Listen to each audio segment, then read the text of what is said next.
Mistakes happen to all of us from time to time, but when you're living in an undead world, you really can't afford to make bad choices. Welcome to WatchMojo.com, and today we'll be counting down the top 10 Walking Dead fails. Either you come back with me, or you stay here and you die with your friends. Those are your choices. Before we begin, we publish new videos every day, so be sure to subscribe for more great content. For this list, we're looking at some of the dumbest, most facepalm-worthy decisions ever made by characters on AMC's The Walking Dead. Though the showrunners have made their fair share of poor judgment calls, we're only interested in fails committed by characters themselves.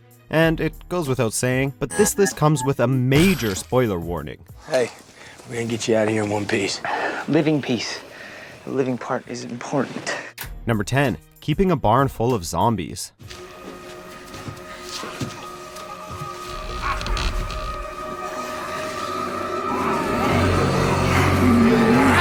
The new realities of life in this world would be challenging, and for the Green family in particular, there were harsh lessons to learn. But it only takes one encounter with a walker to teach you that they're too dangerous to risk keeping around. I saw the broadcast before they stopped. Saw the irrational fear, the atrocities, like the incident at my well. Sure, Herschel's decision to secretly keep them in a barn was motivated by good intentions, and yes, for all he knew, a cure was just over the horizon. But none of that matters. He was risking actual lives in the hopes of a miracle. Thankfully, Shane dealt with them before catastrophe inevitably struck. Otherwise, this series might have ended much earlier.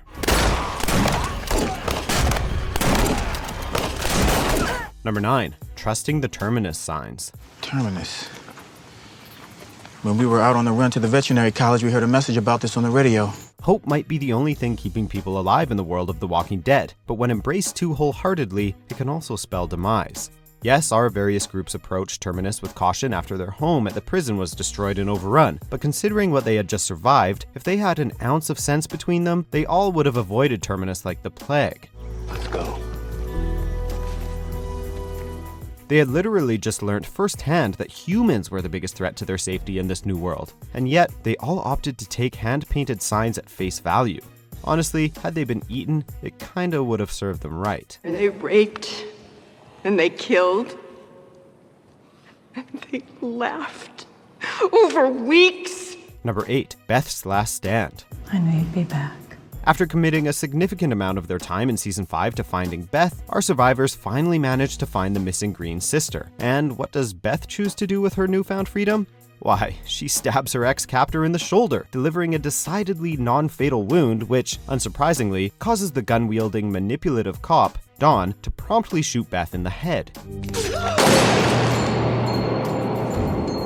Yes, Dawn forcing Noah to stay was a blow to morale, but had she left with the group, Beth could have figured out how to liberate her friend as well. With this impulsive decision, she threw away the rescue and her life. No, hold your fire! Number 7. Saving Gregory.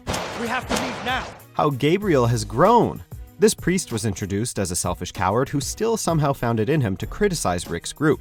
Over the seasons, however, he has come into his own, learning to carry his weight in the group and fight the good fight. Sadly, it seems as if Gabriel may only know how to lead a life of extremes. He's gone from sacrificing innocent lives to risking his own for a man who has done nothing but work against him and his group. We applauded Father Gabriel's selfless act, but deplore his stupidity in applying it to the one character who was for sure going to betray him. Wait!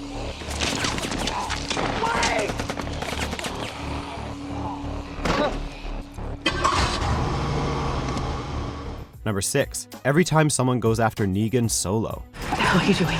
Go. It's not your time. For the sake of your continued group survival, stop lone wolfing it. Considering how badly Negan schooled Rick's group the first time they underestimated him, you'd think they'd take some time to make a real plan. But nope, it's just one sad solo performance after another. Our first disappointment is Carl, who gets points for being a total badass, but whose life would have ended then and there had Negan not shown mercy. Then you've got Rosita, who, despite a foolish plan, could have earned the title of hero had she taken a moment to aim. You trying to kill me? You shot Lucille! She got in the way. How about Sasha, who failed both in life and death? Honey! God damn it! Number 5. Glenn not killing Nicholas.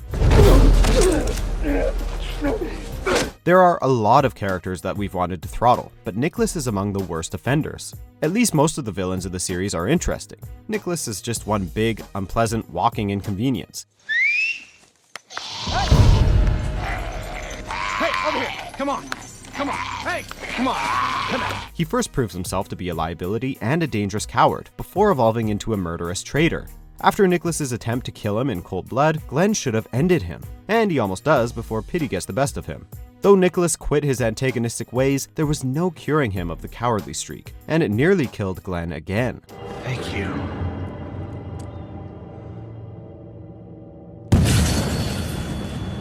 Number 4. Pulling the walker from the well. That's what I always... I wouldn't drink that if I were you. Listen, we're not going to pretend to be water purification experts, but a quick visual and olfactory assessment of a water source is always recommended before consuming from it. If the water is hazy or has an off odor, probably best to steer clear. If it's got a freaking bloated, reanimated corpse living in it, you definitely should not drink from it. It's a good plan. It's a stupid plan. If that thing hasn't contaminated the water yet, blowing its brains out will finish the job. Even had the corpse come out of the well in one piece, the degree to which the water had been contaminated is impossible to evaluate. Glenn should be offended that the group was willing to risk his life on such an ill-conceived plan. Abandoning this well was the only choice from the start.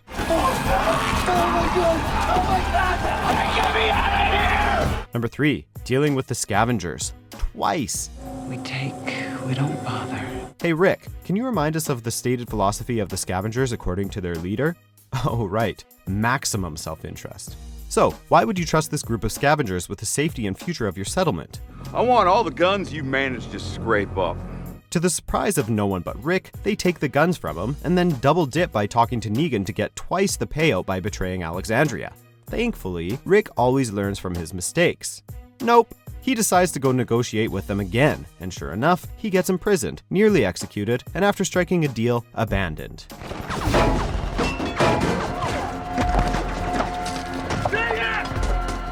Coming from the window! We hit it! Number 2. Fighting over the dynamite and throwing it at the truck. We're not doing this.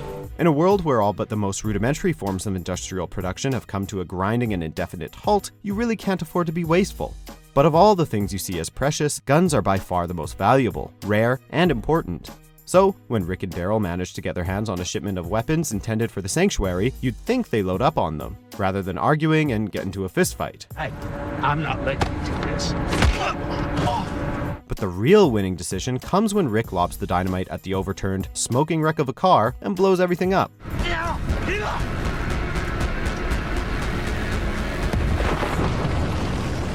Before we unveil our top pick, here are a few honorable mentions.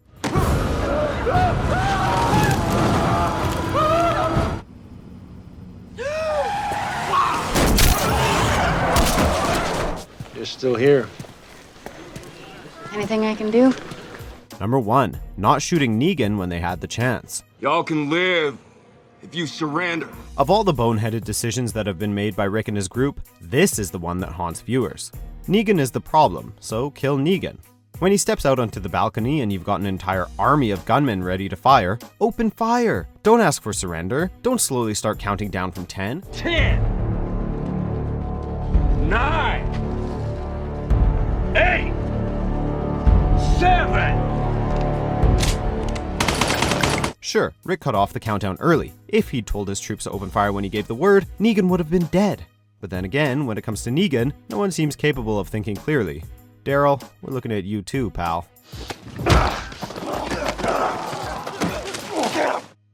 Do you agree with our picks? Check out these other great clips from WatchMojo and subscribe for new videos every day.